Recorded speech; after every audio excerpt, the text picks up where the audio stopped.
nk'uko mumaze kubimenyera kuri Vision TV ni ukureba ibigezweho kuri telefone zacu. Uyu munsi noneho ngiye kukubwira kode wakoresha ugura amayinite kuri MTN uyagurira kuri Tigo ukoresheje uburyo bwa ifashe. Hano amayinite makeya uzagura ni 200 kuzamura kugira ngo batagukata, batagucaginga cya giciro gisanzwe.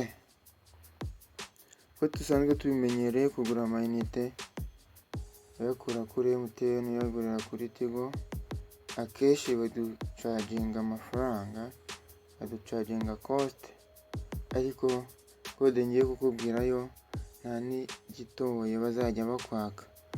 Reka dutangire. Ni ukujya aho duhamagarira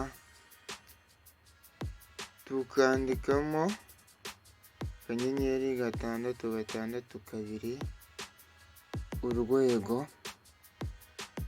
kwemeza kuri simukadi ya MTN.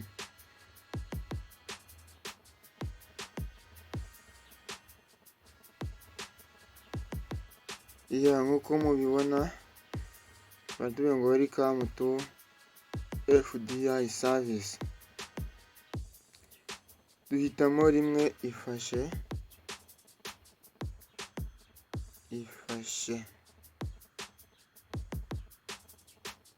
twarangiza tugahitamo kugura amayinite ushaka, ariko wagura n'amashanyarazi cyangwa se ifatabuguzi rya StarTimes.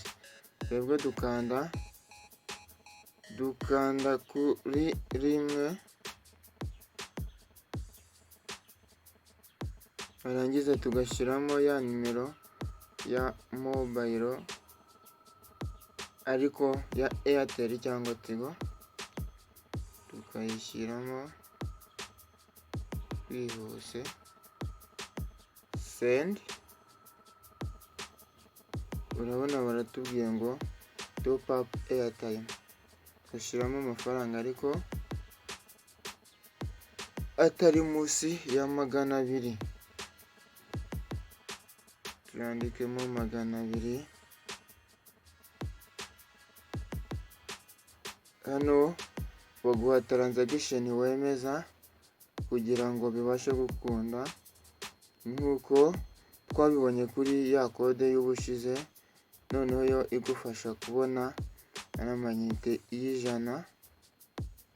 Niba utarayibonye uze gusubira inyuma muri video zacu zabanje, nayo urayibonamo. Hano turategereza baduha proof cyangwa se dukande iyi kode bari kutubwira, $182 7 urwego, ugakurikiza amabwiriza. Reka tubikande turebe uko batubwira. Twemeza n'ubundi kuri simukadi dushaka kuguraho amayinite, tuyavanaho tuyajyana kuri ya simukadi twashizemo ya Airtel. Urabona bahise basaba gushyiramo pin.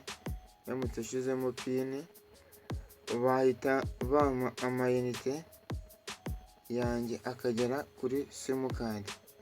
Mwakoze cyane gukurikira Vision TV.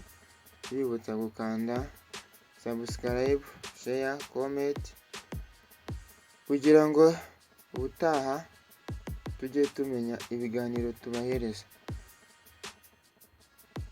Mwari kumwe rero na Vision TV, ibifurije ibihe byiza, ibifurije kuronka amafaranga. Ciao ciao.